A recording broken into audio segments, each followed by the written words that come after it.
मोदी सरकार की पाकिस्तान को चेतावनी, पाकिस्तान को एक बूंद पानी नहीं देंगे। सिंधु जल समझौता स्थगित करने का फैसला 3 फेज में होगा। 3 तरह की रणनीति बन रही। भारत की तरफ से पाकिस्तान को भेजा गया लेटर। वहीं सीएम उमर अब्दुल्ला बोले, हम कभी सिंधु जल समझौते के पक्ष में नहीं थे। पाकिस्तान के साथ सिंधु जल समझौता स्थगित करने पर जल शक्ति मंत्रालय की बैठक हुई। इसे 3 चरणों में पूरा करने का फैसला लिया गया। बैठक के बाद केंद्रीय जल शक्ति मंत्री सीआर पाटिल ने बताया कि इसे लेकर 3 तरह की रणनीति बना रहे। पाकिस्तान को एक बूंद पानी नहीं मिलेगा। मीटिंग केंद्रीय गृह मंत्री अमित शाह के घर पर हुई। इसमें विदेश मंत्री एस जयशंकर और जल शक्ति मंत्री सीआर पाटिल शामिल हुए। 3 चरणों और 3 तरह की रणनीति के बारे में फिलहाल कोई जानकारी नहीं दी गई है।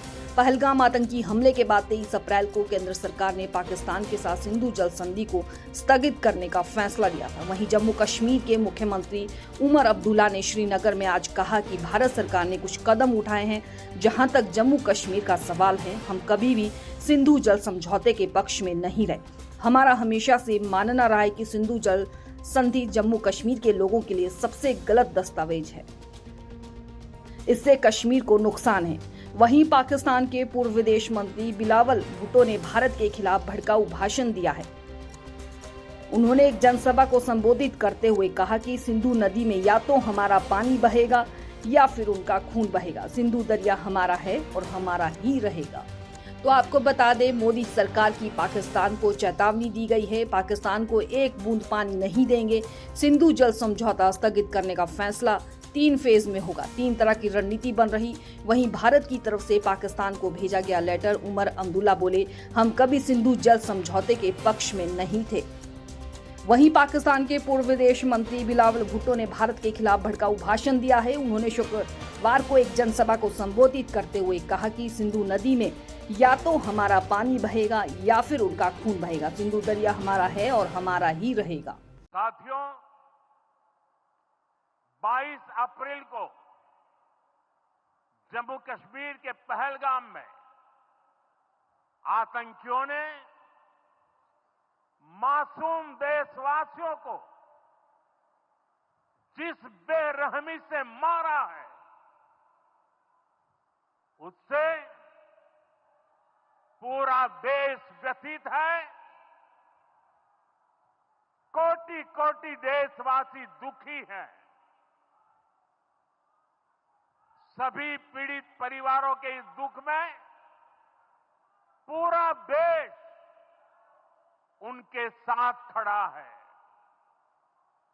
जिन परिवारजनों का अभी इलाज चल रहा है, वे जल्द स्वस्थ हो, इसके लिए भी सरकार हर प्रयास कर रही है। साथियों, इस आतंकी हमले में किसी ने अपना बेटा खोया, किसी ने अपना भाई खोया, किसी ने अपना जीवन साथी खोया है। उनमें से कोई बांग्ला बोलता था, कोई कन्नड़ा बोलता था, कोई मराठी था, कोई ओडिया था, कोई गुजराती था, कोई यहां बिहार का लाल था। आज उन सभी की मृत्यु पर करगिल से कन्याकुमारी तक हमारा दुख एक जैसा है। हमारा आक्रोश एक जैसा है। ये हमला सिर्फ निहत्थे पर्यटकों पर नहीं हुआ है।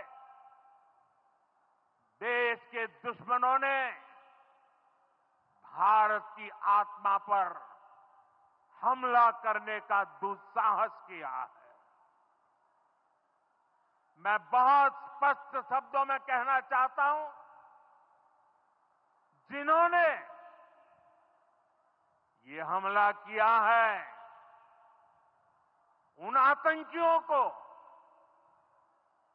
और इस हमले की साजिश रचने वालों को उनकी कल्पना से भी बड़ी सजा मिलेगी। सजा मिलकर के रहेगी।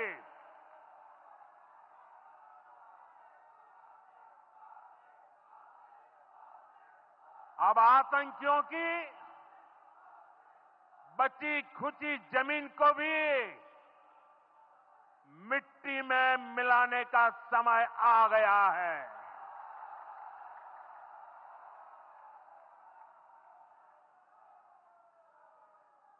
एक सौ चालीस करोड़ भारतीयों की इच्छा शक्ति अब आतंकी आकाओं की कमर तोड़ कर रहेगी।